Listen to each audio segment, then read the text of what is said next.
think of Laura when left, don't cry, I know. What if I told you the song that saved a Grammy winner's career was used without his permission, without a contract, and without a single dollar changing hands? Not a sample, not a cover, not a legal gray area anyone resolved. A television network played Christopher Cross's music on one of the most watched shows in America, while 30 million people fell in love with it. And the man who wrote it saw nothing. No call, no contract, no check.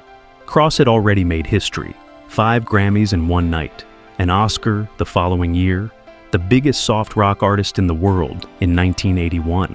By 1983, the momentum had stalled. The label was watching the numbers, and he needed a hit badly. And then a soap opera, without asking, without paying, without a courtesy call, accidentally handed him one last number, 1. That song is still playing, in grocery stores, in waiting rooms, in the background of afternoons that feel like something is just out of reach. If you haven't done so, like and subscribe. Here is how ABC used Christopher Cross for free and never paid him for the song that saved him. To understand what Christopher Cross stood to lose in 1983, you have to go back to the beginning. He was born Christopher Geppert in San Antonio, Texas in 1951.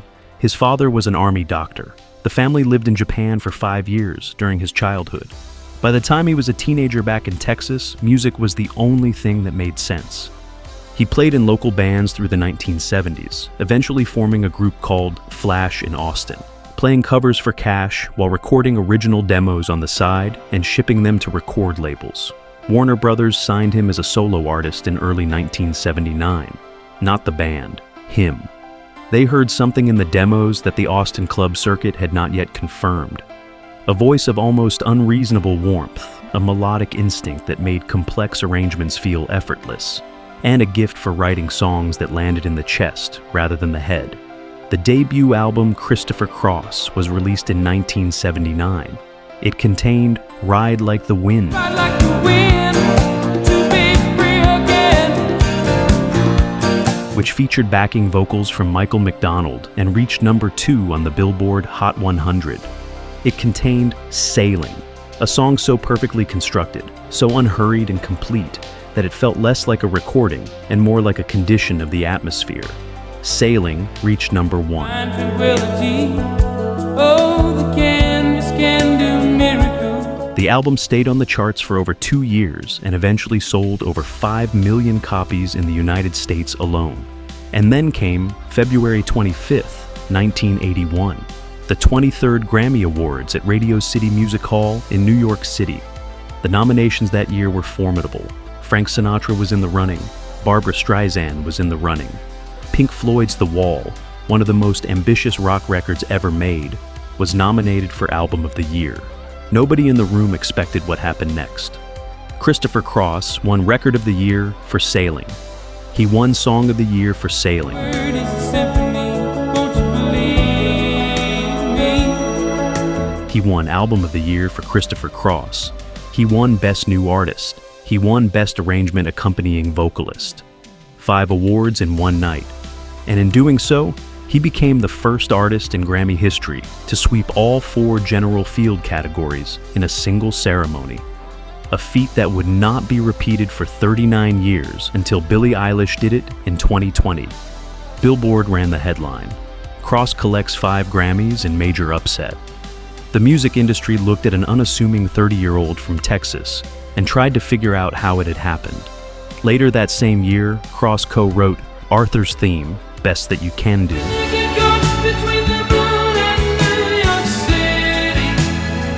with Burt Bacharach, Carol Bayer Sager, and Peter Allen for the Dudley Moore film, Arthur. It hit number 1 in October 1981 and won the Academy Award for Best Original Song. In the space of 12 months, Christopher Cross had collected 5 Grammys, an Oscar, and a Golden Globe. He had done something almost no artist in the history of popular music had managed. He had swept every room he walked into. You probably remember Sailing.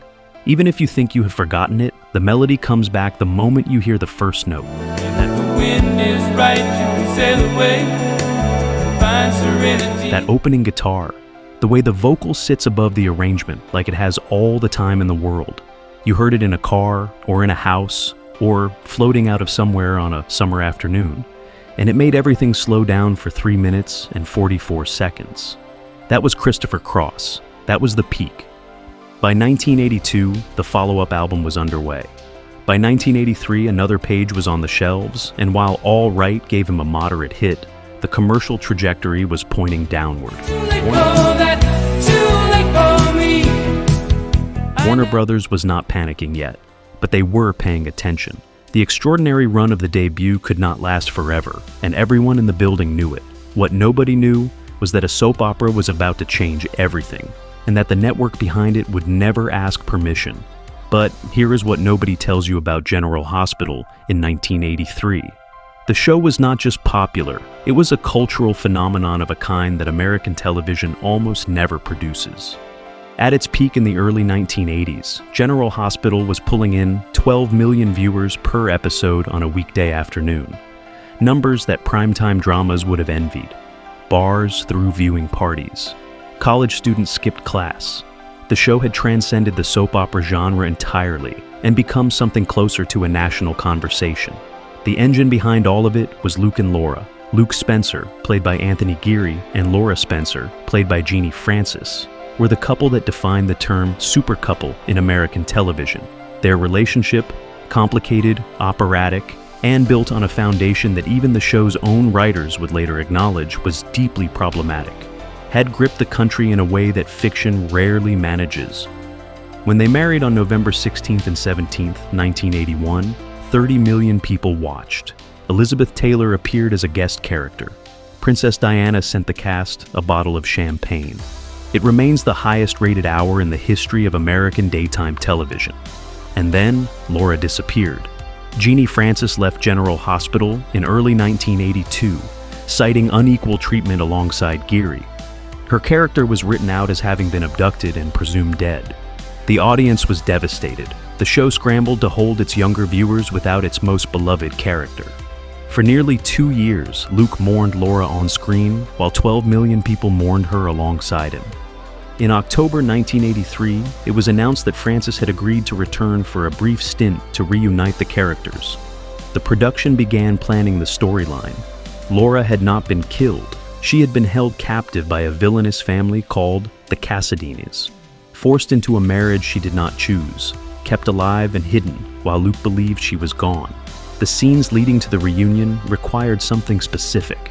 As Laura returned to Port Charles, still in hiding, walking the streets she had known, watching Luke from a distance, unable to reveal herself, the production needed a recurring musical motif, something that would land differently in a living room than a standard soap opera score, something that felt like grief and longing and the specific ache of being close to someone you cannot reach. It was Anthony Geary himself who suggested Think of Laura. But here is the turn. Think of Laura was not a song about a fictional character. Christopher Cross had written it to mourn the death of a real person. Laura Carter, a student at Denison University in Ohio, who was killed by a stray bullet during gang violence in Columbus. She was a friend of Cross's then-girlfriend, Paige McNinch. He wrote the song to comfort Paige and to honor Laura's memory. The title was a coincidence. The emotion was entirely real and entirely personal. And ABC used it without asking. No sync license was requested. No call was made to Cross or his management. No fee was negotiated. The network's legal position, stated years later, was that the song was used only in small fragments, a ghosting effect in the background of scenes, and that this usage did not require a formal license. Cross has said that his team formally asked ABC to stop. The network did not stop.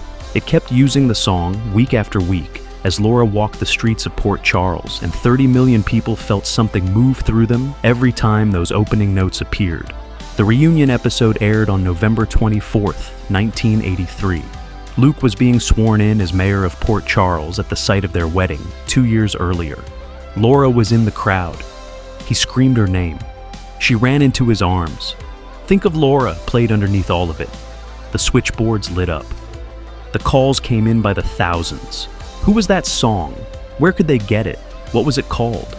Warner Brothers had their answer. The label Rush released Think of Laura as a single in December 1983. And the song that ABC had taken without permission was suddenly on its way to the top of the charts.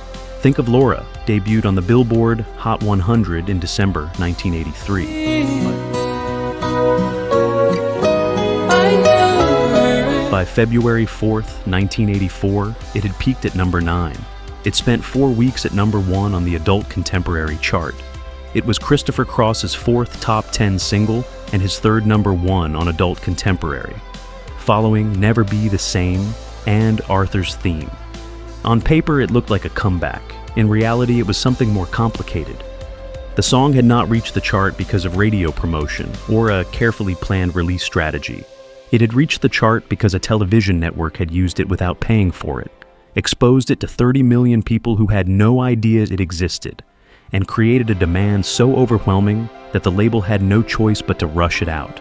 Warner Brothers collected the sales, ABC collected the ratings, and Christopher Cross, the man who had written the song in grief for a real woman who had died violently, to comfort a girlfriend who had lost a friend, collected neither the sync fee he was owed, nor any acknowledgement from the network that had used his work. That is all it took. But here is the kicker. The song that ABC took without permission was written about a murder victim.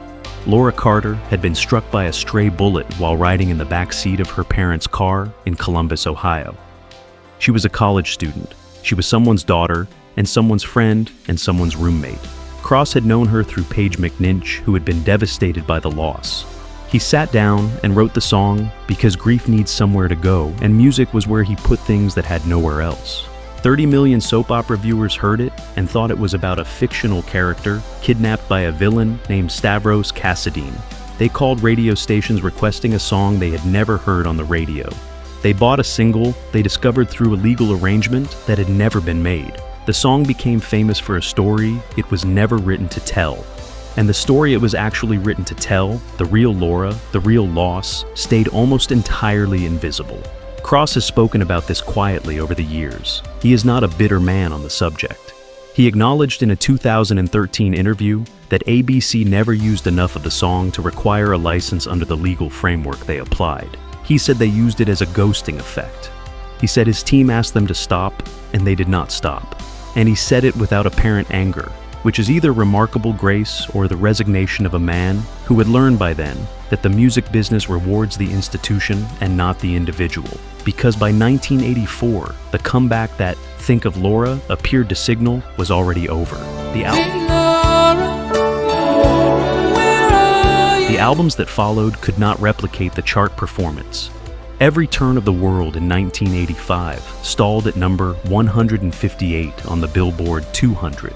The single Charm the Snake reached number 68.